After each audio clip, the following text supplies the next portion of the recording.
toutes les informations et l'essentiel de l'actualité haïtienne, tous les jours, sur Juno 7. Vous êtes branchés sur Juno 7. Bienvenue à ce bulletin d'information. Ariel Henry salue la mémoire des votants tués à la Ruelle Vaillant le 29 novembre 1987. Le Premier ministre Ariel Henry s'est rendu le mardi 29 novembre à la Ruelle Vaillant pour saluer, dit-il, la mémoire des personnes tuées alors qu'elles se rendaient aux urnes le dimanche 29 novembre 1987 pour prendre part à la première élection démocratique post-Duvalier. À la Ruelle Vaillant, je me suis recueilli ce matin à l'école argentine Bellegarde où j'ai déposé une gerbe de fleurs en mémoire des électeurs lâchement assassinés le 29 novembre 1987, bulletin en main, alors qu'ils étaient venus remplir leur devoir civique, a écrit Ariel Henry sur Twitter. La ministre de la Justice a rencontré les commissaires du gouvernement autour de la détention préventive.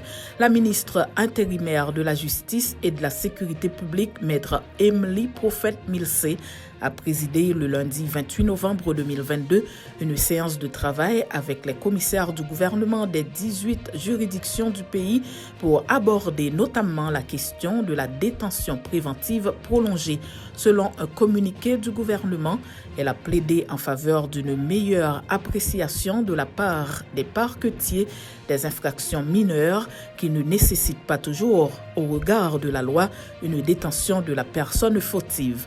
Il est important que les acteurs du système judiciaire travaillent en synergie afin de réduire la surpopulation carcérale en Haïti, a souligné la ministre de la Justice. De leur côté, les commissaires du gouvernement ont présenté les besoins de leurs juridictions respectives.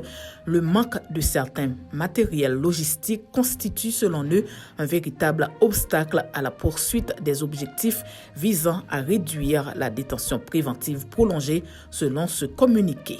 3 individus arrêtés, 2 véhicules et une arme à feu confisquée par la PNH à Delma 33.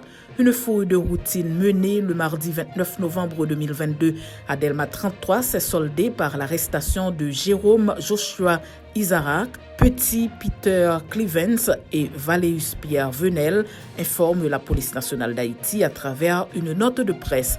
Lors de cette intervention, la PNH souligne avoir confisqué 2 véhicules, une Toyota Prado de couleur blanche immatriculée AA56123 et une Toyota Pick-up Hilux de couleur blanche immatriculée AA58078, ainsi qu'un pistolet de marque Glock de calibre 40 et 3 chargeurs bien remplis.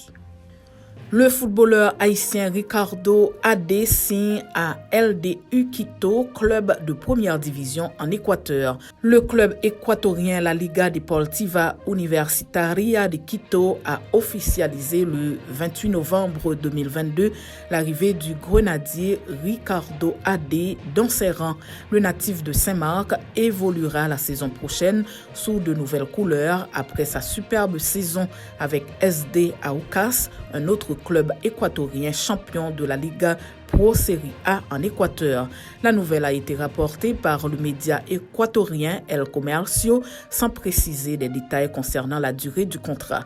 La Liga de Quito a acheté les 2 paires centraux qui ont permis au SD Aucas de remporter le championnat. Pour préparer sa nouvelle saison, le club a enrôlé dans un premier temps Richard Mina avant d'arracher l'international haïtien. C'est la fin de ce bulletin d'information. Merci de votre fidélité à Juno 7.